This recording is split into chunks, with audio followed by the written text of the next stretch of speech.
Angkatan bersenjata Rusia selalu punya cara untuk bisa membuat pasukan lawannya memilih meletakkan senjata dan menyerah.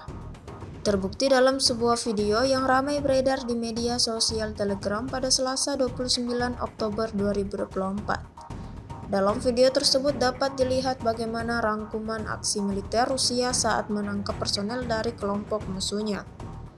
Posisi angkatan bersenjata Ukraina mengalami penyerahan massal, bahkan ada yang menyerahkan diri menggunakan drone seperti yang terlihat dalam rekaman. Berdasarkan klaim militer Rusia, para sandera Zelensky melakukan hal yang benar dan bagi mereka perang telah berakhir.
Download Tribun X sekarang, menghadirkan lokal menjadi Indonesia.